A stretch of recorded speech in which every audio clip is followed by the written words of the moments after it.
거짓말이 거짓말을 낳게 됩니다. 한 번이 어렵지 그 다음은 정말 쉬워지는 것이 거짓말이죠.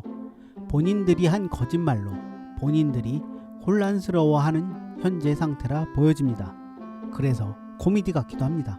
현재 윤석열 정부 인사들뿐만 아니라 김건희 여사도 거짓말의 딜레마에 빠져 있다고 정청래 의원이 말했습니다.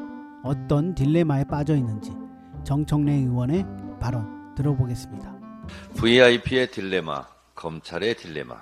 선택해야 할 길은 두 가지 중 하나로 정해져 있는데 그 어느 쪽을 선택해도 바람직하지 못한 결과가 나오게 되는 곤란한 상황일 때 우리는 보통 딜레마에 빠졌다라고 말합니다. 도이치모터스 공보험이란 자가 VIP는 김계환 해병대 사령관이었다고 말했다가 VIP는 여사님이라고 정정하고 허세였다고 말했다고 보도되고 있는데 이 사람도 딜레마에 빠진 것 같습니다.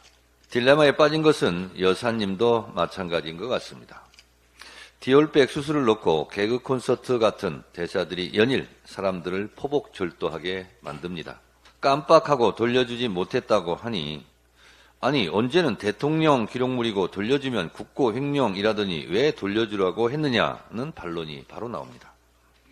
맞습니다. 김건희 여사 쪽을 편드는 사람들은 그동안 대통령 기록물이니 돌려줄 필요가 없다는 식으로 말했지 않습니까? 선물을 준 최재형 목사를 주거 침입범으로 몬 것도 딜레마 상황입니다.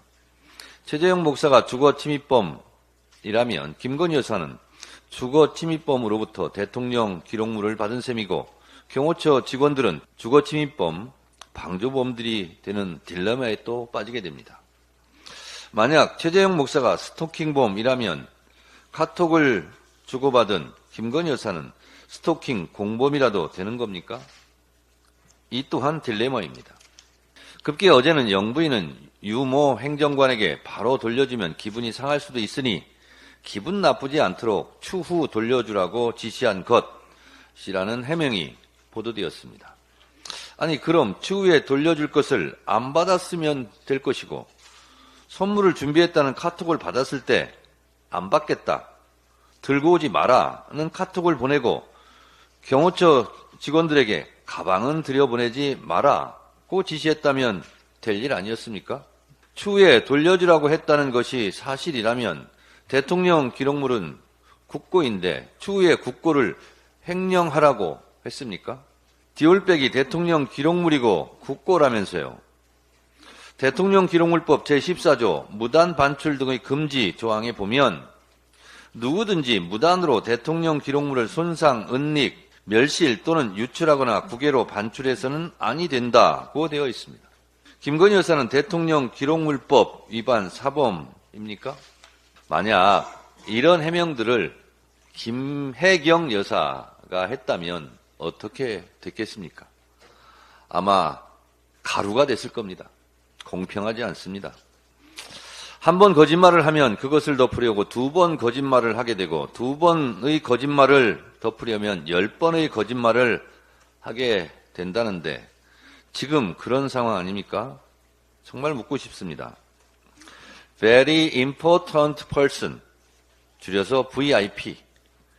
김건희 여사가 VIP인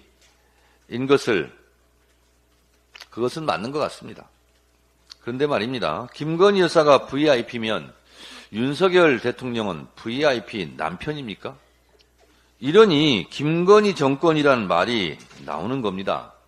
대한민국 김건희 정권의 국정농단 한복판에 폭풍의 회오리라는 점에서 김건희 여사가 매우 중요한 사람으로 부상한 것은 맞는 것 같습니다. 그런데 한편으로 보면 딜레마에 빠진 김건희 여사가 참 불쌍하기도 합니다.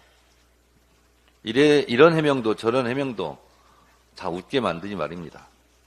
이명박 때 만사 형통에서 윤석열 때 만사 영통이란 말이 유행어로 또 부상할 조짐이 보입니다만 저는 그 만사 영통이 또 하나의 다른 의미로 만사가 영부인의 고통이겠다 이런 생각이 들기도 합니다. 김건희 여사 쪽의 해명이 재미있고 황당한 것이야 국민들께서 상식적으로 판단할 것입니다. 제가 궁금한 것은 검찰의 입장입니다.